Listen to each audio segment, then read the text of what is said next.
إن الحمد لله نحمده ونستعينه ونستغفره ونعوذ بالله من شرور أنفسنا ومن سيئات أعمالنا من يهده الله فلا مضل له ومن يضلل فلا هادي له أشهد أن لا إله إلا الله وحده لا شريك له وأشهد أن محمدا عبده ورسوله وبعد. Terakhir tentang mizan sudah kita bahas ya, bahwa seluruh kebaikan dan keburukan akan ditimbang. Bahkan bukan cuman amal kita yang ditimbang, tapi juga apa? Iya, badan kita, tubuh kita juga akan ditimbang. Ada yang berat, itulah yang beruntung, dan ada yang ringan sekali, dan itu yang merugi. Maka dikatakan oleh Nabi alaihi salatu wassalam ketika para sahabat mentertawakan apa? Betisnya Ibnu Mas'ud. Betisnya Ibnu Mas'ud yang kecil. Diriwayatkan bahwa Ibnu Mas'ud itu kecil, tidak gagah begitu ya. Bahkan ada riwayat tidak tumbuh jenggot kecuali sedikit sekali. Lalu ditertawakan saat Ibnu Mas'ud memanjat pohon kurma. Nabi mengatakan bahwa betis yang kalian tertawakan itu nanti akan ditimbang di akhirat, ternyata lebih berat dari gunung Uhud. Berapa ton, berapa ribu ton ya. Sementara ada yang besar gagah, tinggi, besar, tetapi ketika ditimbang tidak lebih berat dari sayap nyamuk. Kenapa? Amalnya sedikit sekali ya. Ya, kita tinggalkan tentang mizan. Kita teruskan 19. Pasal ke-19.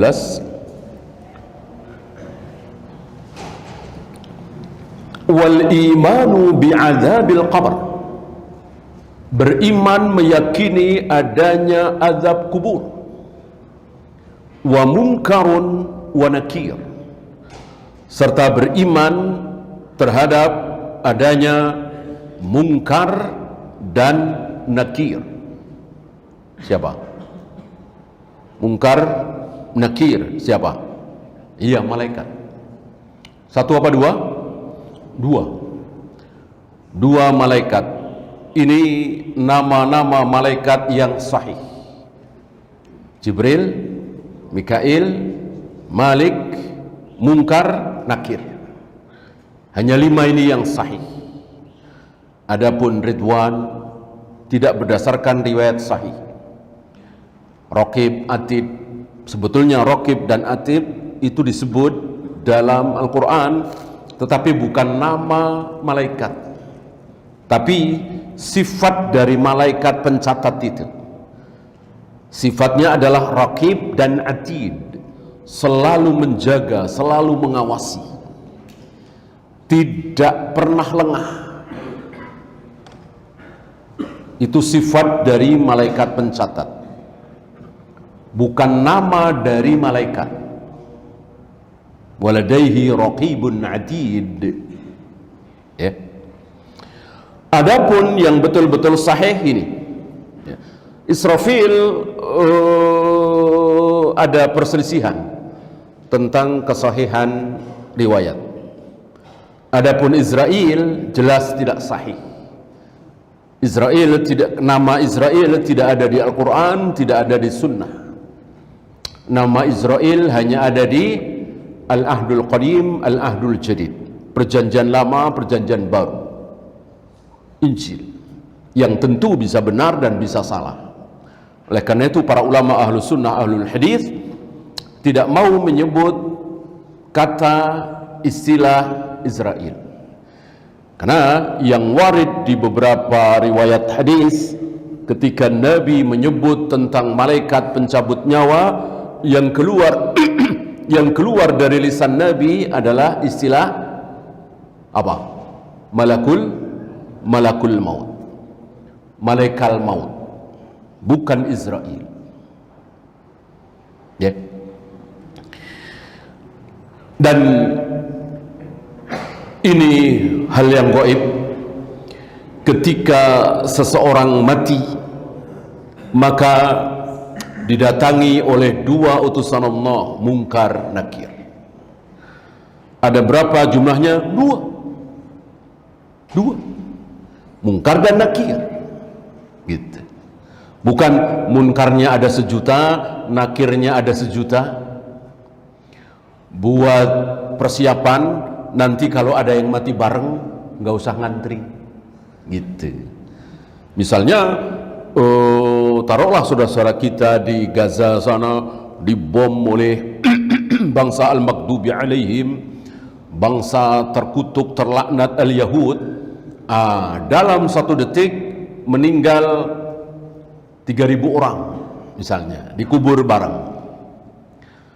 Apakah ngantri? Karena Munkar dan Nakir ini sedang menanyai satu orang, maka yang lain nunggu.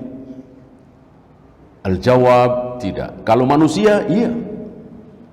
Manusia itu terlalu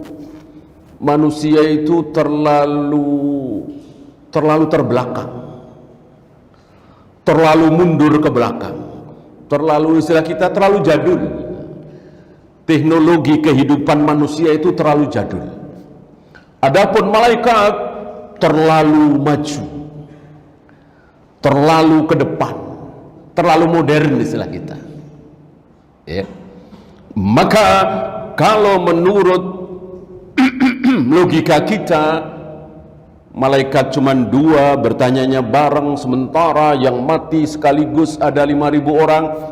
Ya mau nggak mau ngantri. Ternyata tidak.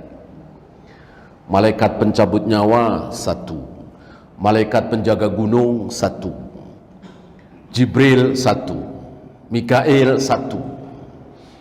Ya. Kecuali malaikat Hamalatul Arsh ada 8, ya kan? Kecuali malaikat Zabaniyah, entah jumlahnya ada berapa. Kecuali malaikat yang menaungi majelis ilmu, banyak.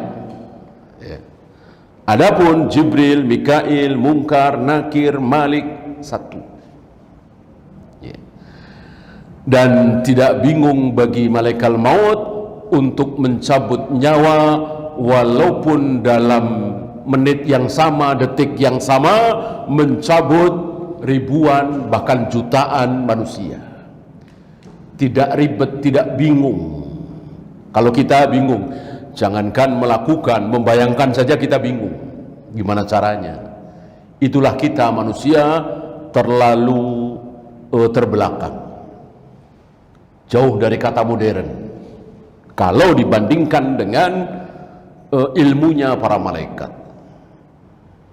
Ya. Apalagi kalau kita kelak sudah masuk surga nanti, insya Allah, membayangkan dan mengingat-ingat dulu tentang mobil CC 5.000 misalnya, membayangkan bagaimana dulu mobil Ferrari, Lamborghini segala, ketawa, ya, mentertawakan. Atau pesawat, kecepatan pesawat yang bisa sampai 800-900 km per jam, Ketika kita sudah sampai surga, ketawa, mentertawakan. Betapa jadulnya, betapa nggak ada apa-apanya, betapa ditertawakan. Sementara hari ini kita berdecak-decak kagum dengan sebuah benda, kendaraan, pesawat yang bisa berkecepatan 900.000 km per jam. Ya, nanti kita akan mentertawakan.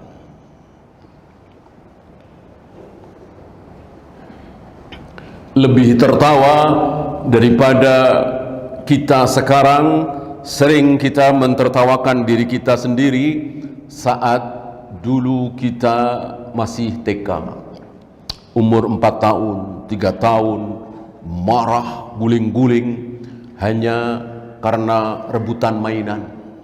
Kita tertawa kan sekarang, mentertawakan diri kita saat kita dulu masih TK, masih 4 tahun, 3 tahun. Nanti ketika kita sudah sampai akhirat, kita ingat dulu sampai pukul-pukulan, dulu sampai bunuh-bunuhan gara-gara proyek 5 miliar, 10 miliar, bahkan 2 triliun, 3 triliun, ketawa. Mentertawakan di sini. Ya, cuman segitu, cuman kayak gitu, dibela-belain marah, dibela-belain berantem, dibela-belain bunuh-bunuhan, tertawa. Iya. Nah, sebelum kita menyesali kebodohan kita, menyesali kepicikan kita nanti di akhirat, saatnya sekarang. Saatnya sekarang untuk tidak terkecoh hanya dengan 2 miliar, 5 miliar, 3 triliun, 5 triliun. Di mana saudara-saudara kita hari ini terkecoh. Yeah. Nah, kembali kepada azab kubur. Dan ada satu firqah yang masih mengaku sebagai Islam, tapi dia menentang adanya azab kubur. Kenapa? Mereka bilang azab kubur ini masalah akidah. Sampai di sini betul. Azab kubur, surga, neraka, mizan, sirat, haud, ini masalah akidah, bukan masalah fikih. Masalah fikih kan tata cara wudu, tata cara tayamum, tata cara merempal jumroh, mencium hajar aswad dan seterusnya, itu fikih. Urusan besar. Fikih tentu urusan besar. Masalah akidah lebih besar lagi. Lebih besar lagi. Antum jangan kayak orang-orang yang terkena syubhat, masalah akidah, masalah besar, masalah fikih, masalah kecil. Nggak boleh. Nggak boleh. Tidak ada dalam agama ini yang kecil. Yang kecil itu tadi, masalah dunia, proyek 5 miliar, 10 miliar, itu masalah kecil. Kalau dibandingkan dengan akhirat. Gitu. Adapun ini bukan masalah akhirat, masalah fikih, muamalah, ini, itu. Kan masalah akhirat, gak ada yang kecil, gak ada yang kecil. Nah, maka para ulama mengatakan masalah fikih ini masalah besar, masalah akidah lebih besar lagi, masalah tauhid tentang diri Allah ini yang terbesar. Maka ketika kita tidak mau salah fikih kita, tidak mau salah muamalah kita, tidak mau salah akidah kita, tentu kita lebih nggak mau salah lagi tentang tauhid. Bagaimana keyakinan kita terhadap diri Allah? Allah berada di mana? Allah maunya apa? Allah suka apa? Allah benci apa? Apa yang Allah lakukan setiap sepertiga malam? Dengan apa Allah menciptakan Adam? Dengan apa Allah akan menggulung langit? Dengan apa nanti Allah akan menghentikan geraman jahanam? Apa yang dilakukan oleh Allah terhadap orang yang sedang sholat dan seterusnya. Ketika ini semua ada keterangan di dalam Al-Quran dan Sunnah, wajib kita imani apa adanya, sesuai dengan kehendak Allah dan Rasulnya, bukan sesuai dengan kemauan kita. Mu'tazilah, Jahmiyah, Jabariyah, Asy'ariyah, Maturidiyah itu beriman kepada Allah, beriman dengan apapun yang datang dari Allah, tapi semau dia, dengan pemahaman dia, dengan pemahaman mereka. Itulah Mu'tazilah, Jahmiyah, Jabariyah, Asy'ariyah, Maturidiyah. Adapun Ahlus Sunnah tidak. Ahlus Sunnah tidak. Ahlus Sunnah diwakili oleh Imam Syafi'i mengatakan, amantu billah wa bima jaa bihillah bimuradillah. Kami beriman kepada Allah. Kami beriman percaya dengan apapun yang datang dari Allah, Al-Quran dan Sunnah, dengan semau Allah, gitu. Dengan semau Allah. Kalau firqah-firqah tadi dengan semau mereka. Apakah firqah-firqah itu menerima ayat Ar-Rahmanu 'alal arsy istawa? Menerima orang mereka baca berulang-ulang, mereka hafal. Tapi mereka pahami semau mereka. Mereka fahami semau mereka. Ar-Rahmanu 'alal arsy istawa difahami Ar-Rahmanu 'alal arsy istaula. Ini kan suka-suka mereka. Beda dengan Ahlu Sunnah yang ucapannya diwakili oleh Imam Syafi'i, bimuradillah. Terserah Allah maksudnya apa. Maka Ahlus Sunnah wal Jamaah mengikuti Rasul dan para sahabat, betul-betul meyakini bahwa Allah betul-betul bersemayam di atas arsy. Seperti apa? Terserah Allah. Allah betul-betul turun ke langit dunia setiap sepertiga malam. Caranya seperti apa? Terserah Allah. Allah betul-betul menciptakan Adam dengan kedua tangannya, karena memang itu ayatnya, sabda nabinya, ya kan? Seperti apa? Terserah Allah.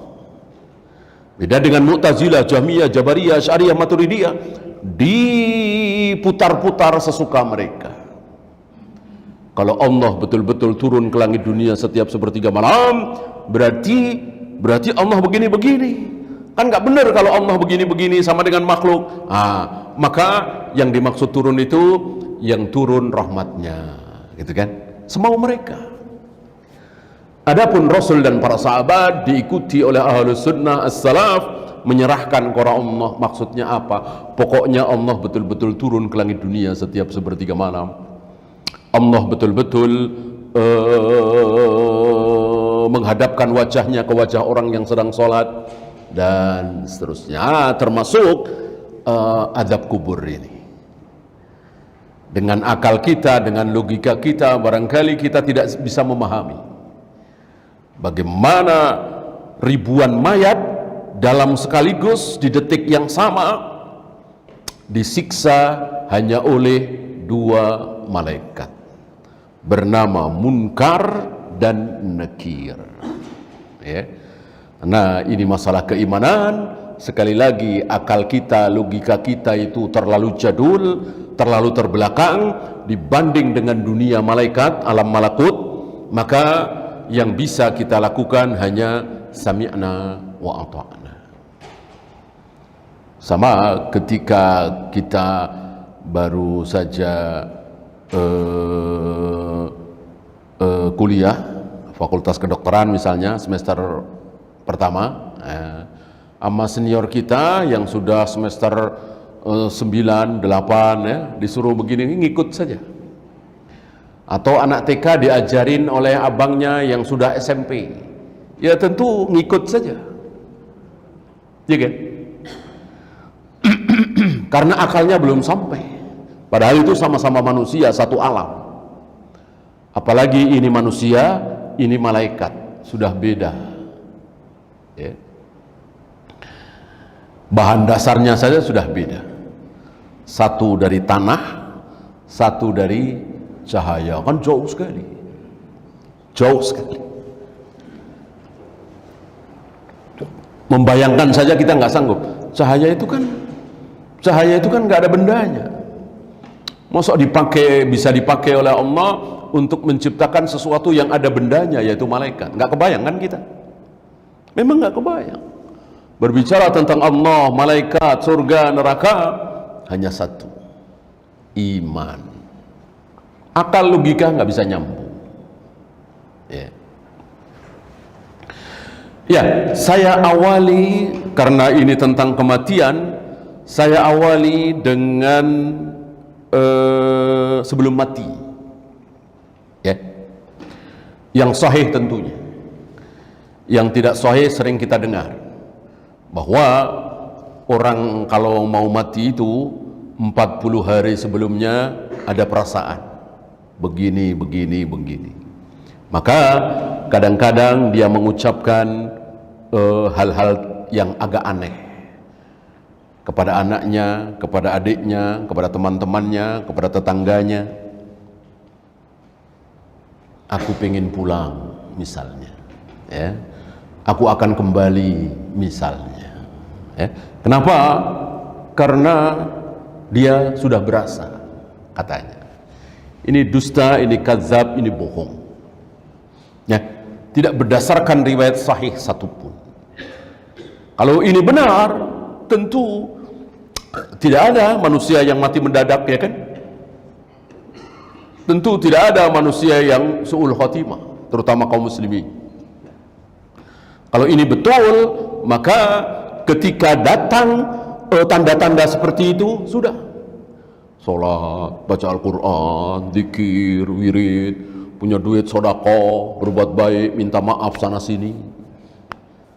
Kalau itu benar, wajib kita sebarluaskan kepada kaum muslimin. Tanda-tanda kita akan mati, tanda-tandanya begini, kita sebarkan. Nggak ada, ya. Sampai Abu Bakar, Umar nggak tahu. Kalau Umar tahu nanti sholat subuh akan ditusuk oleh Abu Lu'lu dari belakang, tentu Umar tidak akan melakukan itu, ya.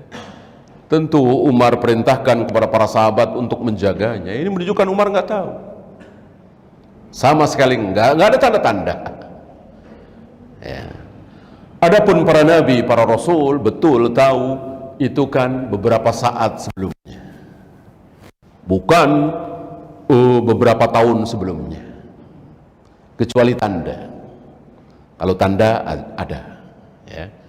Dekatnya ajal Nabi ditandai dengan apa? Dekatnya ajal Nabi mungkin beberapa bulan, ya, atau beberapa hari, ditandai dengan idza jaa nasrullahi wal fath. Ini dekatnya ajal Nabi. Turun surat Al-Fatah.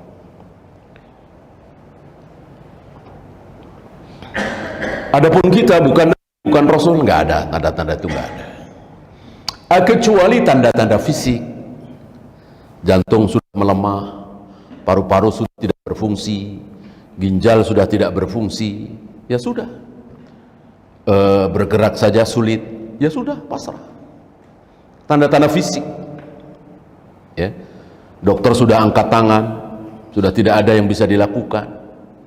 Nah, tanda-tanda seperti ini ada, ya.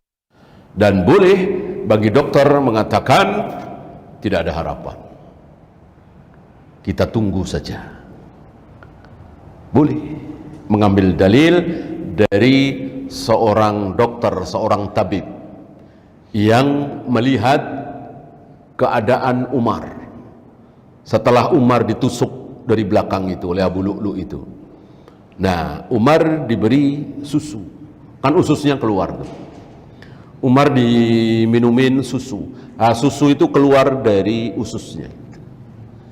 Maka beberapa tabib yang tahu tentang kesehatan hari itu mengatakan tidak ada harapan. Artinya ya hampir dipastikan meninggal, nggak lama lagi. Umar dengar, Utsman dengar, Ali dengar, dan nggak ada yang marah, nggak ada yang mengingkari ucapan para tabib itu. Maka jika hari ini seorang dokter mengatakan nggak ada harapan karena paru-parunya sudah begini, jantungnya sudah begini, tinggal beberapa persen lagi, boleh, asal tidak menentukan waktu, ya. tunggu aja 8 hari lagi mati. Nah, ini nggak boleh ya. Ini kan menentukan waktu. Kalau waktu hanya Allah yang tahu. Ya. Enggak ada harapan. Gitu ya. Kita mohon kepada Allah gitu. Nah, bahkan ketika roh itu mulai dicabut ya, dari melihat riwayat yang ada kan dari ujung ya, artinya masih bisa kedip-kedip, mungkin masih bisa ngomong, tapi dengkul ke bawah sudah mati misalnya ya. Terus belum tahu si fulan ini, calon mayat ini tahu ketika gorgoro, indal gorgora, malam yugorgir. Ketika nyawa sudah di kerongkongan, baru dia tahu, dia yakin bahwa sebentar lagi pasti mati. Berarti sebelum itu mungkin masih di dada, mungkin masih di perut, mungkin masih di paha, belum tahu dia. Maka jika roh itu masih di perut misalnya, masih di dada misalnya, dia mohon ampun kepada Allah, diampuni apa tidak? Diampuni insya Allah. Bisa diampuni, bisa tidak. Adapun ketika sudah di kerongkongan, sudah nggak ada ampun. Artinya sudah tertutup pintu taubat.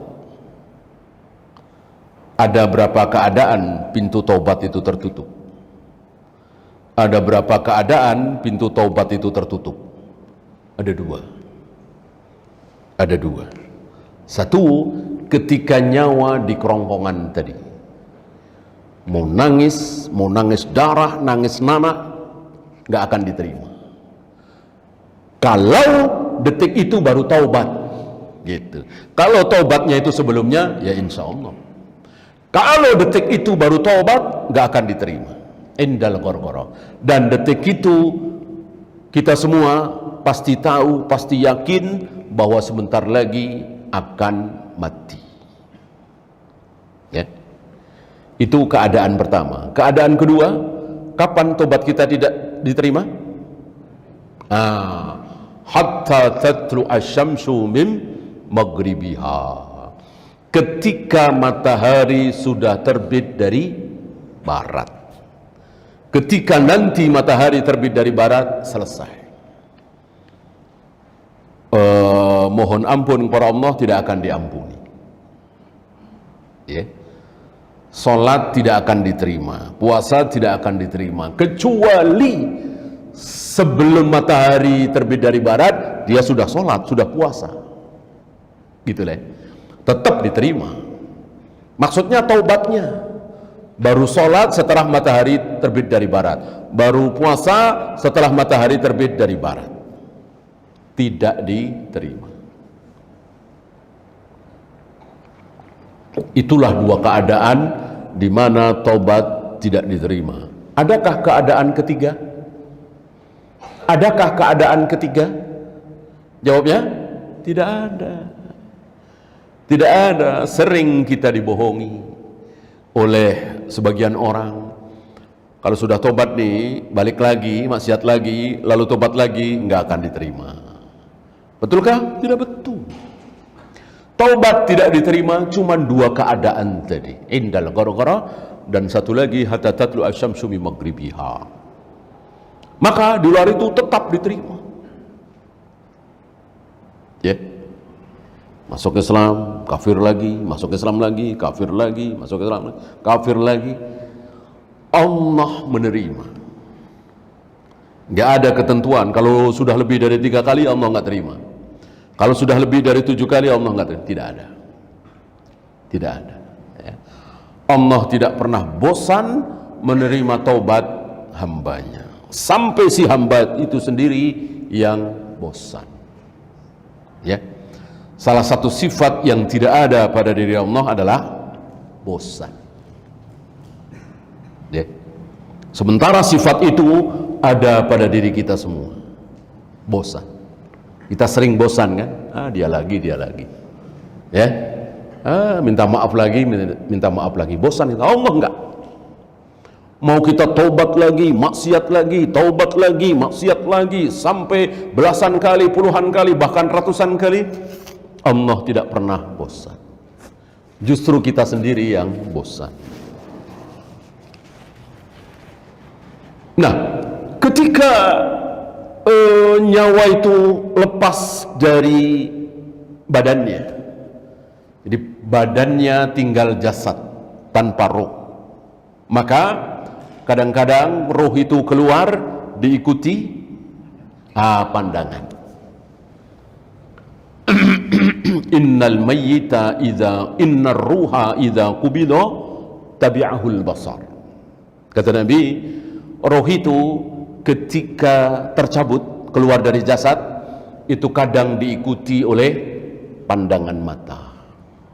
Jadi matanya itu melihat roh. Jadi mata kita itu bisa melihat roh. Kapan? Nanti. Jadi kalau ada yang penasaran nih, pengen ngelihat roh, ya nanti. Nanti akan melihat. Ya. Enggak sekarang.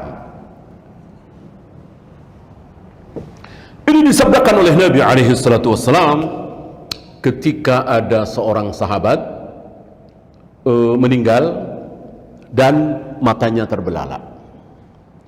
Para keluarganya menangis sedih, mengira bahwa orang mati membelalak itu tanda ahli maksiat, kafir, ahli buruk. Tidak. Nabi bersabda seperti itu. Itu wajar, bukan tanda su'ul khotimah. Gitu ya. Karena kita sering mendengar bahwa mayat itu su'ul khotimah kalau begini-begini, mayat itu husnul khotimah kalau begini-begini, ya. Siap gali kubur air mulu, ya. Ini pemakan riba nih, enggak ada dalil. Ya emang itu tempat air, ya kan? Mau ulama mau kiai dikubur di situ, emang itu tempat air. Musim hujan, ya. Enggak ada. Hatu burhanakum in kuntum shadiqin. Siapa yang mau mengatakan seperti itu, bawa dalil. Mana? Kalau ada dalil, sami'na wa ata'na. Kalau Nabi yang bersabda, tanda-tanda su'ul khotimah ketika dikubur, gali kubur, kuburannya penuh dengan air, ya, harus dengan dalil. Oleh karena itu kita tidak boleh suudzon, ya. Jangan kayak sinetron apa itu, ya kan? Macam-macam ceritanya, ya kan? Nggak ada dalil sama sekali, tidak ada dalilnya.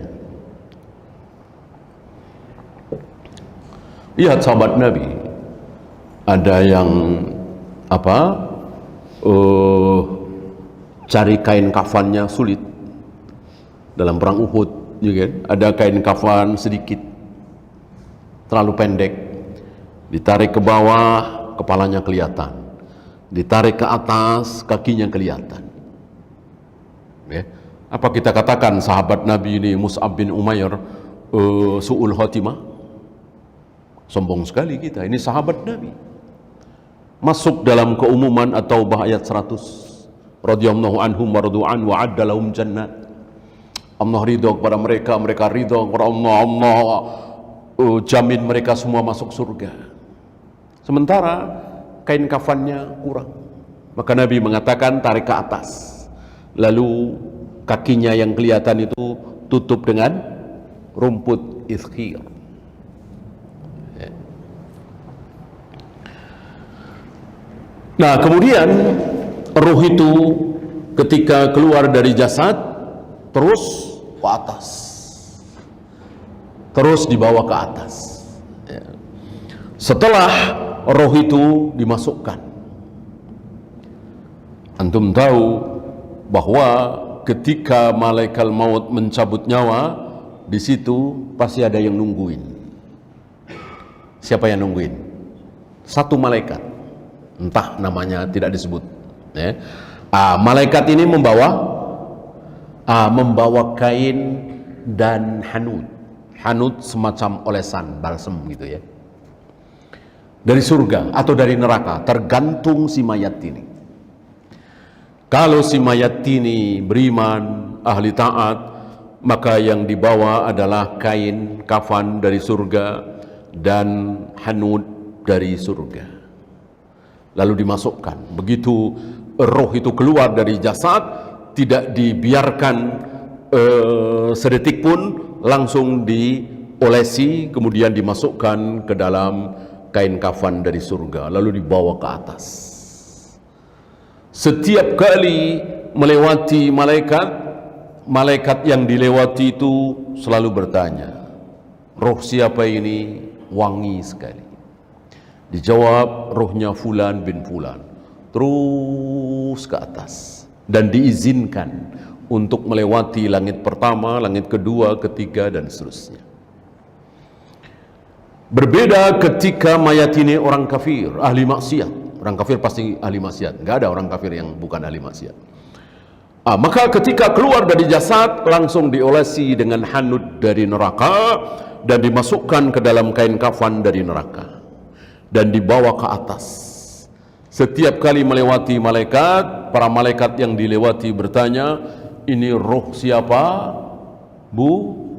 Busuk sekali, baunya busuk sekali.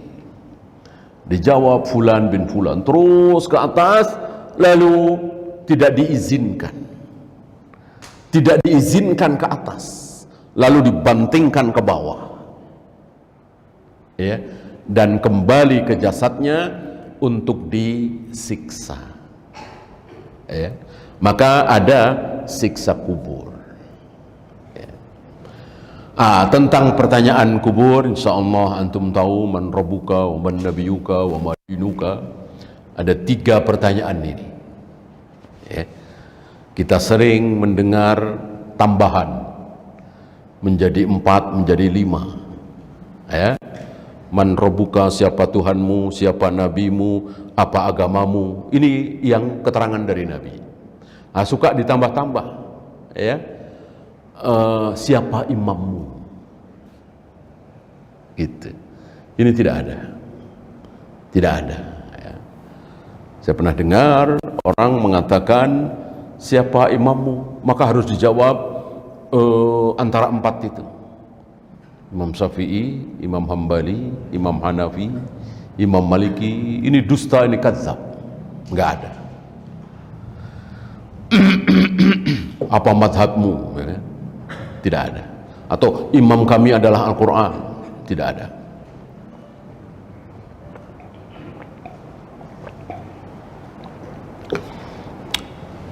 Dan pasti bisa menjawab, gitu.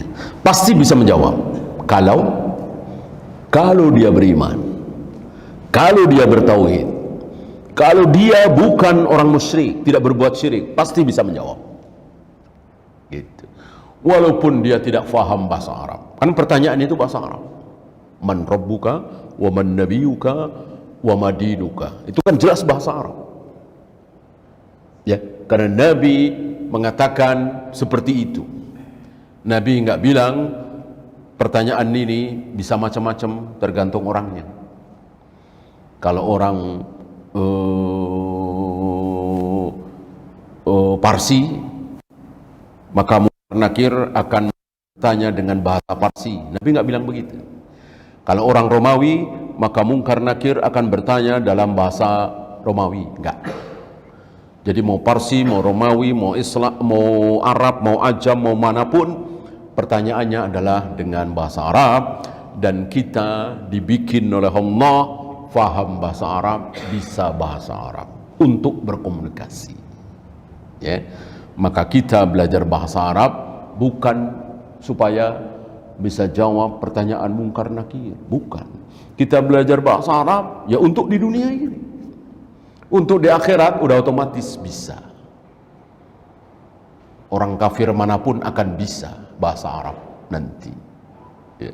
Kita belajar bahasa Arab hari ini ya untuk sekarang, supaya kita faham membaca Al-Quran, sunnah, zikir, wirid, bacaan-bacaan dalam ruku, sujud, supaya kita tahu, supaya kita faham, ya.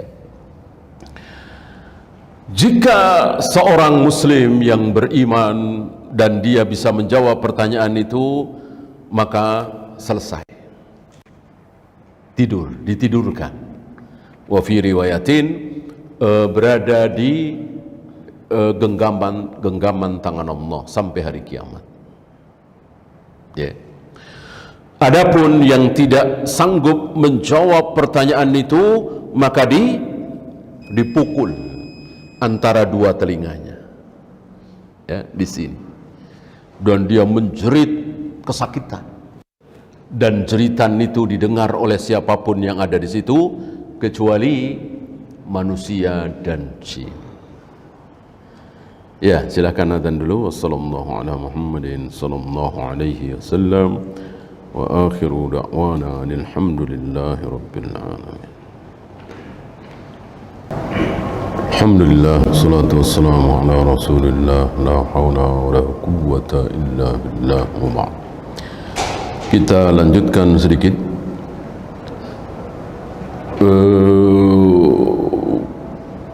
jeritan yang luar biasa dari penghuni kubur yang dipukul di antara dua telinga itu.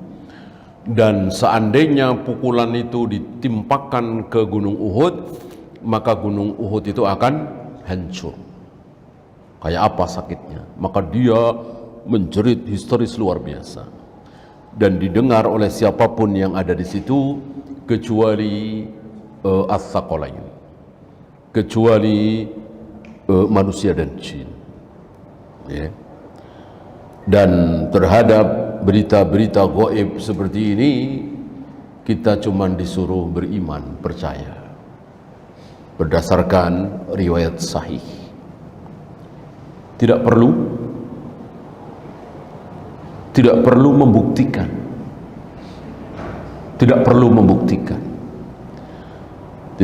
kita buktikan. Misalnya ada orang kafir yang baru saja dikubur, ya, kita bawa kucing, ayam atau apa, ya, dekat situ, ya, kita liatin petok-petok apa enggak nih. Katanya denger kan yang nggak denger cuman manusia sama jin. Berarti kucing, ayam, apalagi itik, kerbau, kuda, ya, bisa dengar. Tidak perlu seperti itu. Seolah kita ragu dengan sabda Nabi. Kita yakin, seyakin-yakin pasti dengar, kecuali manusia dan jin. Dan kata Nabi, seandainya jeritan kubur ini didengar oleh manusia, setiap kali ada yang disiksa, merintih, lalu orang-orang mendengar, maka apa yang terjadi? Habis manusia. Habis manusia. Kenapa? Karena enggak akan ada manusia yang mau kerja, olahraga, nikah. Enggak ada. Maunya sholat, ruku, sujud, baca Al-Quran, beristighfar. Nah, ketakutan terhadap jeritan, padahal cuman suara. Seandainya diperdengarkan.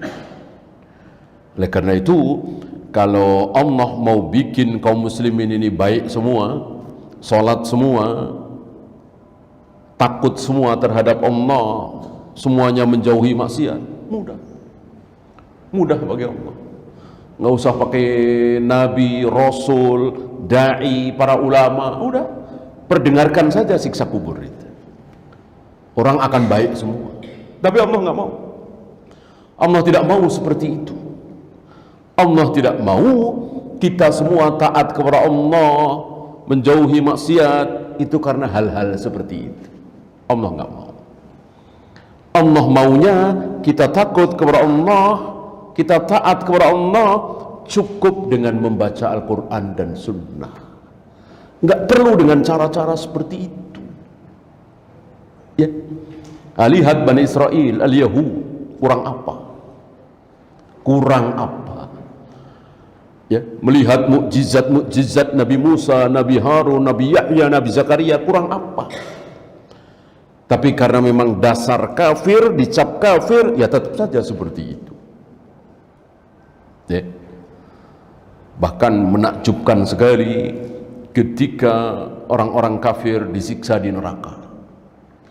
Ketika kelak orang-orang kafir disiksa di neraka, mereka teriak-teriak, merengek, memohon, ya Allah, lau anna lana qarratan, seandainya engkau beri kesempatan sekali lagi kepada kami, dihidupkan lagi, dikembalikan lagi ke dunia, maka kami akan menyembah engkau ya Allah, taat kepada engkau ya Allah, tidak akan berbuat maksiat. Apa kata Allah? Apa kata Allah terhadap orang-orang kafir yang disiksa di neraka, yang merengek minta dikembalikan lagi ke dunia untuk beramal soleh, untuk menyembah Allah? Apa kata Allah? Lau ruddu la'adu lima nuhu anhu. Seandainya Allah kembalikan mereka ke dunia, niscaya mereka akan kafir lagi, akan maksiat lagi. Mosok kita nggak percaya sama firman Allah? Mosok kita ragu dengan Al-Quran? Ini kata Allah dalam Al-Quran, lau ruddu la'adu lima nuhu anhu. Seandainya orang-orang kafir yang disiksa di neraka, yang merengek minta dikembalikan ke dunia supaya menyembah Allah, supaya merubah kemaksiatan menjadi ketaatan, maka mereka akan kembali maksiat lagi. Ya. Kalau secara logika akal ya nggak mungkin lah. Orang sudah merasakan neraka, bukan melihat lagi, sudah merasakan neraka. Masa dikembalikan ke dunia, kafir lagi, maksiat lagi? Itu akal kita. Tentu akal kita kalah dengan ilmu Allah. Allah yang mengatakan seperti itu. Kalau dasarnya memang sudah dicap kafir oleh Allah, nasihat tidak mempan, dakwah para nabi, para rasul tidak mempan. Ya kurang apa? Dakwahnya Nabi Nuh kurang apa? Enggak mempan itu Kan'an. Dakwahnya Nabi Ibrahim kurang apa?